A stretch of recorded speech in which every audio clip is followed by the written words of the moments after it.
इस्लाम धर्म में हज को इतनी मान्यता क्यों दी जाती है? आखिर हर एक मुसलमान व्यक्ति हज पर क्यों जाना चाहता है? इसी के साथ यहाँ पर मौजूद जमजम के कुएं का क्या रहस्य है और उसकी उत्पत्ति कैसे हुई, आपको यकीन नहीं होगा, लेकिन यहाँ का पानी इतना ज्यादा जादुई है कि उसे कोई माइक्रोस्कोप में भी नहीं देखा जा सकता है। जी हाँ, आपने बिल्कुल सही सुना। और आज हम ये भी जानेंगे कि इस्लाम धर्म के लोग हज पर जाते हैं तो इस तरीके से काबा में पत्थर क्यों मारे जाते हैं और हिंदू कभी क्यों नहीं जा सकते हज करने। तो इसलिए वीडियो के एंड तक जरूर बने रहिएगा।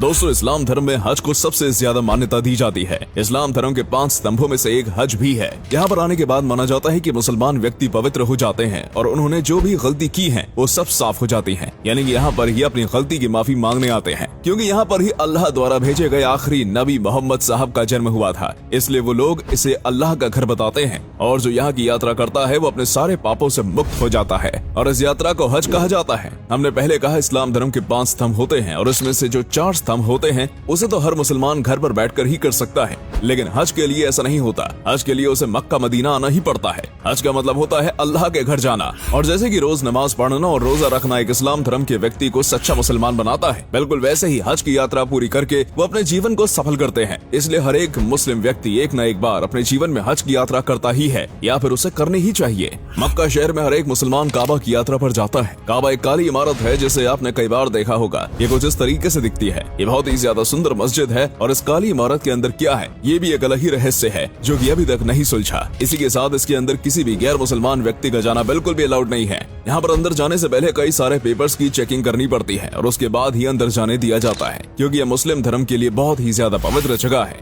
और उनका मानना है कि अगर कोई दूसरे धर्म का व्यक्ति यहाँ पर आता है तो उससे ये अपवित्र हो जाएगी। दोस्तों, जो हज यात्रा होती है वो कभी नहीं की जा सकती। मुस्लिम कैलेंडर के हिसाब से एक खास महीना होता है जिसमें 8 से 12 तारीख के बीच ही हज की यात्रा की जाती है और जिस दिन हज की यात्रा पूरी होती है उस दिन बकरा ईद बनाई जाती है। हज की यात्रा पर हर मुसलमान जाना चाहता है, लेकिन हर कोई जा नहीं पाता, क्योंकि यहाँ पर पूरी दुनिया से बहुत सारे लोग आते हैं। इसलिए हर एक देश में से कुछ ही लोगों को यहाँ पर जाने का मौका मिलता है और शायद ही कोई व्यक्ति होगा जो एक से ज्यादा बार हज की यात्रा पर जा सके। हज की यात्रा शुरू करने से पहले उन्हें अपने शरीर के सारे बाल निकालने रहते हैं और उसके बाद उन्हें खास तरीके का सफेद पोशाक पहनना पड़ता है। ये पोशाक पहनने के बाद वो न ही अपने बाल कटा सकते हैं और न ही शरीर पर किसी भी प्रकार का इत्र लगा सकते हैं। उसके बाद हज की यात्रा पर जाना पड़ता है, यानी कि हज तक का सफर तय करना पड़ता है और फिर यहाँ पर पहुंचकर वो काबा की परिक्रमा करते हैं और ये एकता का प्रतीक माना जाता है, क्योंकि यहाँ पर हर एक मुसलमान एक हो जाता है। और आपको भी पता होगा सुन्नी और शिया 2 प्रकार के मुस्लिम हैं और इन दोनों के बीच कई बार अपने विचारों को लेकर मतभेद होते रहते हैं,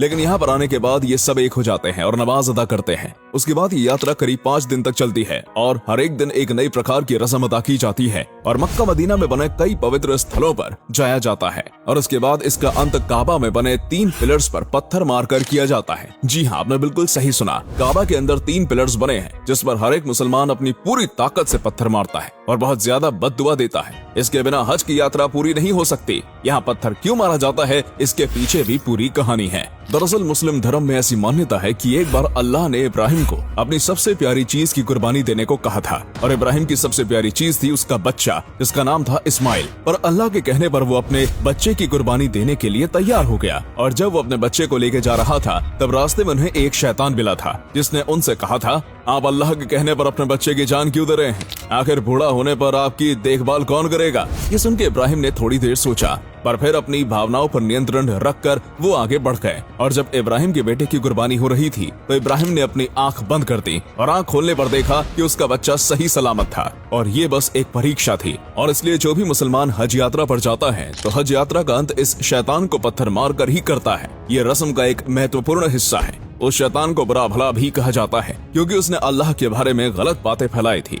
और ये दीवार को उस शैतान के रूप में ही बनवाया गया था। और उसको पत्थर मारने के साथ और एक ऐसी चीज है जो कि हर मुसलमान करता ही है, वो है जमजम का पानी पीना। ये बहुत ज्यादा पवित्र पानी माना जाता है। इसकी कहानी ये है कि जब मोहम्मद ने अपने बेटे इब्राहिम और अपनी बीवी को रेगिस्तान में छोड़ दिया था अल्लाह के कहने पर, तब इब्राहिम को बहुत ज्यादा प्यास लगी थी और फिर उसने अपने पैर जमीन में मारे थे और वहीं से पानी निकला था और आगे जाकर यहाँ पर ही जमजम के कुएं को बनाया गया है। यहाँ का पानी कभी कभी खत्म ही नहीं होता। लोग चाहे इसमें से कितना भी पानी क्यों ना निकाल लें, ये कभी खत्म नहीं होता। इसी के साथ ये सऊदी अरेबिया में काफी ज्यादा पानी की कमी भी पूरी करता है। इस पानी को बेहद चमत्कारी माना जाता है, इसलिए कुछ वैज्ञानिकों ने इसके ऊपर रिसर्च भी की थी। और एक वैज्ञानिक हैं जो कि पानी पर रिसर्च करने के एक्सपर्ट हैं। ये जापान के हैं और उनका नाम है मासारू इमोटो। और उन्होंने जब पानी की जांच की थी तो उन्होंने कहा था कि इस पानी को माइक्रोस्कोप में नहीं देखा जा सकता। इस पानी को देखने के लिए इसकी एक बूंद 1000 बूंद आम पानी में मिलानी पड़ती है और उसके बाद इसके क्रिस्टल्स दिखते हैं। उनका कहना है कि जिस पानी में इसकी एक बूंद मिलाई जाती है वो पानी काफी बदल जाता है। उनका मानना है इस पानी में बहुत ज्यादा गुण है और ये आम पानी से काफी ज्यादा अलग है। उनका ये भी कहना है कि जब इसके सामने बिस्मिल्लाह कहा जाता है तो पानी में बदलाव होता है। ऐसे पानी का जब क्रिस्टल बनाया जाता है तो सारे क्रिस्टल्स अलग होते हैं,